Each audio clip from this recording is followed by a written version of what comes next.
Action.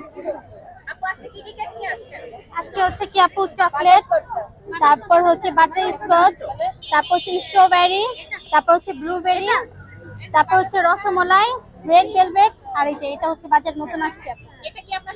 জি, এটা আমার signature item. এটা হচ্ছে টার্কিশ মিল্ক কেক। আপু এইখানে আসলে অনেক কিছু দেওয়া হয় উপরে, সবাই দেখতে পাচ্ছেন বাদাম আছে, বাট অনেকে চিন্তা করতে পারেন যে এটা মনে চিনি ক্যারামেল, আসলে এটা চিনি ক্যারামেল না। যে টেস্ট করবে সে বুঝতে পারবে আপু। আসলে কি সব জিনিসটা আসলে বলাটা আসলে মনে করি না উচিত, বুঝছেন? কিছু জিনিস সিক্রেট থাকা ভালো। এখানে আপু আপনার 10টা লেয়ার তো হচ্ছে আমি গতকালকে এটা ফার্স্ট টাইম নিয়ে আসছি, তো আলহামদুলিল্লাহ ভালো রিভিউ পাইছি। জি জি জি, আজকে নিয়ে আসছি। জি, 2 দিন নিয়ে আসছি। না ছিল না, আমার আরেকটা সিগনেচার আইটেম আছে কিন্তু সময়ের জন্য এটা বানাইতে পারিনি। জিও তো আপু ওইটা হচ্ছে রাজকীয় কেক। হ্যাঁ, কারণ হচ্ছে কি আপু আমি যেহেতু ইন্টার সেকেন্ড ইয়ারে পড়ি, কলেজে পড়ি, আর আমরা 5 বোনই লেখাপড়া করতেছি। তো লেখাপড়ার পাশাপাশি যতটুকু সম্ভব, মানে যতটুকু কেকে সময় দেওয়ার প্রয়োজন আমরা ততটুকু সময় দিই আপু। স্যার, আমি আর আমার বড় আপু আসি, আর আর উনি হচ্ছে আমার ছোট বোন, মানে শুক্রবার হইলে ওরা আসে। আপনারা কয় বোন বললেন? 5 বোন। 5 বোন, মাশাআল্লাহ ভালো। আর আসলে কি লেখাপড়ার পাশাপাশি উদ্যোক্তা হওয়াটা খুবই ভালো, আমি যেটা ভালো মনে করি।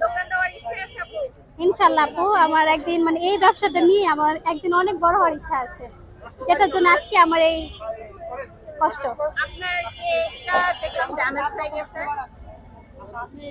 কোনটা আপু? না আপু, এটা হচ্ছে কি আপনার কাটার সময় হচ্ছে এই যে রসমালাই উপরে কাটা পড়ছে, তো ছুরিটা লাগছে। দেখেন এটা কিন্তু ঠিক আছে। তো আপু আমার কথা হচ্ছে কি কি লাগবে আঙ্কেল? আচ্ছা আমি সেটা বলি, আমি বলি আপু, যেহেতু হচ্ছে আমরা লেখাপড়া করি, তো আপনার হচ্ছে আমি সে হচ্ছে আপনার এখান থেকে যাওয়ার পর আপু আমি কেকগুলা বানাই। রাত্রে 10টা থেকে আমি কেক বানানো শুরু করি। আমার টোটালি পুরোপুরি কাজ শেষ হলে আপনার 5টা দিয়ে কাজ শেষ।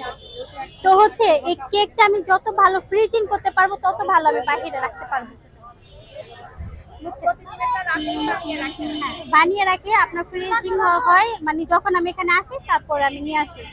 আসলে মানে দিন শেষে একটা কথাই বলবো আপু, একটা কেক যত ভালো ফ্রিজিং হবে তত ভালো আপনি বাইরে রাখতে পারবেন। রসমালাই ছিল, অনেকে বলে যে বেকারি থেকে নিয়ে আসে, আসলে আমি ওরকম রিভিউ পাই নাই, কারণ আমার কেক যারা যারা টেস্ট করছে তারা তাদের বলতে পারবে যে আসলে হোমমেড নাকি। কিন্তু আমি 100% গ্যারান্টি দিয়ে বলতে পারবো এগুলো প্রত্যেকটা কেক হচ্ছে আপনার হোমমেড।